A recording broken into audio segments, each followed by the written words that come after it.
Ana dari Cisoka, Tangerang. Assalamualaikum warahmatullahi wabarakatuh. Tanggal 9 Agustus lalu, Bapak Ana dipanggil lebih dulu dari kami dalam keadaan koma di rumah sakit. Pertanyaannya, apakah Bapak saya meninggal dalam keadaan baik dan tetap keislamannya sedangkan tidak mengucapkan kalimat Allah, tapi kami sudah membisikkan dengan kalimat Allah di kuping Bapak karena yang sudah tiada. Dan apa sebaiknya kami lakukan untuk kemuliaan Bapak, khususnya untuk kami, anak-anaknya. Satu, selalu berhusnudzan pada Allah. Kalau Allah sudah titipkan sakit, misalnya koma, tidak bisa melakukan apapun.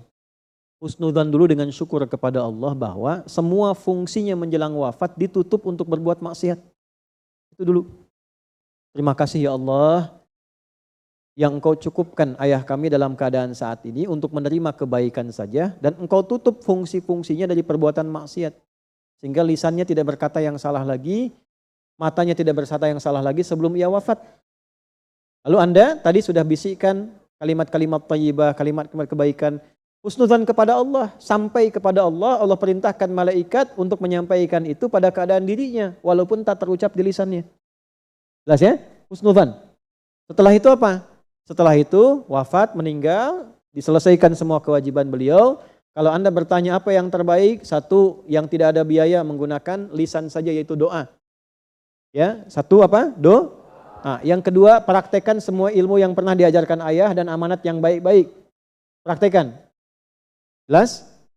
Nah, yang ketiga, ya, jika ayah berwasiat amal-amal baik, lakukan. Jika tidak ada, Anda teruskan amalan baik yang pernah dikerjakan ayah atau amal kebaikan yang ayah belum kerjakan tapi Anda niatkan untuk ayah Anda.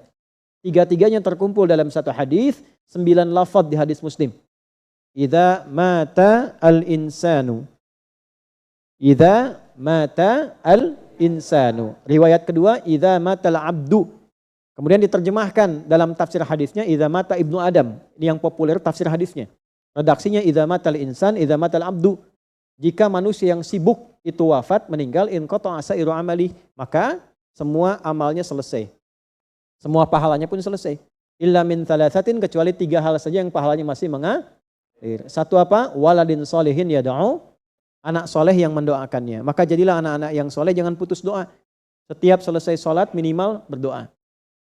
2, sodakotin ya, amal baik yang mengalir pahalanya.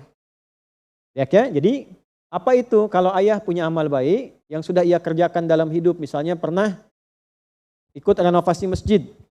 Ya, selama orang sholat di situ beliau dapat pahalanya. Nah, ini yang saya maksudkan. Kalau tidak ada yang ditemukan amal begitu, Anda niatkan. Misalnya beli mushaf, simpan di tempat penghafal Quran, niatkan untuk ayah. Ya, tidak harus Anda kasih foto ayah misalnya di mushafnya.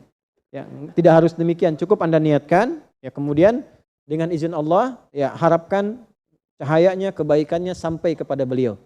Jelas sampai sini? Ya, ada yang umrah misalnya, ada yang haji menjadi badal, itu boleh dilakukan. Ada yang ingin puasa diniatkan untuk ayahnya yang wafat, boleh dilakukan. Ya, ada yang untuk kurban diniatkan bagi Allah, karena Allah bagi ayahnya yang wafat, boleh dilakukan. Jelas? Nah, yang terakhir, ilmin yuntafa'u bihi, ilmu yang bermanfaat. Banyak orang menafsirkan kalau ini pernah jadi guru, kan pernah mengajar. Tidak juga. Jangan batasi di situ. Seayah-ayahnya ayah. Tuh. Saya akan selalu kangen dengan suara ibu itu. Nah, itu. Seayah-ayahnya ayah sudah pasti punya ilmu ayah yang mengajarkan anak ayah itu menjadi baik dalam hidup. Oh, tangkap tuh. Seayah-ayahnya ayah sudah pasti memiliki ilmu ayah untuk mengajarkan anak ayah itu menjadi baik dalam hidup. Ayah pernah minta Anda sholat? Sholat nak? Pernah? Pernah diajarkan jujur? Pernah? Pernah diajarkan baik? Pernah? Pernah diajarkan jangan berkata kasar? Pernah? Ketika Anda praktekkan itu, diniatkan kepada Allah untuk ayah Anda, seketika pahala mengalir untuk ayah. Makanya saya sering katakan gini, kalau bisa anak-anak bapak ibu, anak saya, anak kita, usahakan ngaji pertamanya dari orang tuanya. Minimal Fatihahnya.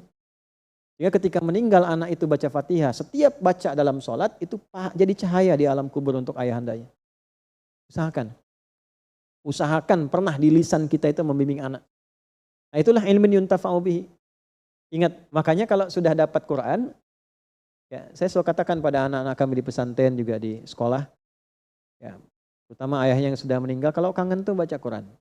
Atau sehari kalau ada nggak sholat tuh ingat, nggak jadi cahaya buat orang tua.